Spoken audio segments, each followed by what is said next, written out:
สวัสดีครับผมวินครับผมบอยครับตอนนี้เรากำลังติดตามสถานการณ์ข่าวพายุโซนร้อนปลาบึกครับตอนนี้พายุเคลื่อนตัวด้วยความเร็ว 25 กิโลเมตรต่อชั่วโมงเข้าหาฝั่งครับพายุจะเข้าที่อำเภอท่าสาราและอำเภอปากพนังเวลา 15 นาฬิกาครับเมื่อเวลา 12:45 นาทีมีข่าวออกมาอย่างไม่เป็นทางการว่าอำเภอปากพนังเริ่มได้รับผลกระทบจากพายุครับขอดูภาพเวลาบ่าย 3ที่อำเภอปากพนังและอำเภอท่าสารานะครับนี่คือท่าสารานะครับนี่คือปากพนังจุดที่จะได้รับผลกระทบตรงนี้นะครับ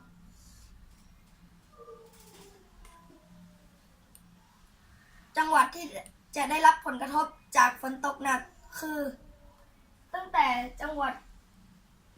ประจวบคีรีขันธ์ลงมาเลยนะครับขอดูการเคลื่อนที่ของพายุนะครับพายุจะออกจากประเทศไทยประมาณเวลา 8 นาฬิกาวันพรุ่งนี้นะครับพรุ่งนี้พายุก็จะออกไปจากประเทศไทยนะครับจุดศูนย์กลางของพายุคือตรงนี้นะครับสีน้ำเงินนะครับ ผมขอให้ทุกคนปลอดภัยนะครับถ้ามีอะไรคืบหน้าผมจะมารายงานให้ฟังนะครับสำหรับวันนี้ขอบคุณครับ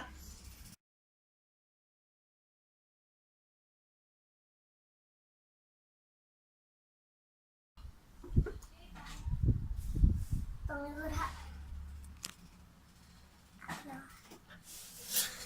อะไรแล้วอะท่าแสะท่าแสะ เฮ้ยไว้ อะไรอะทำไมท่าสาราไม่ใช่ท่าแซะ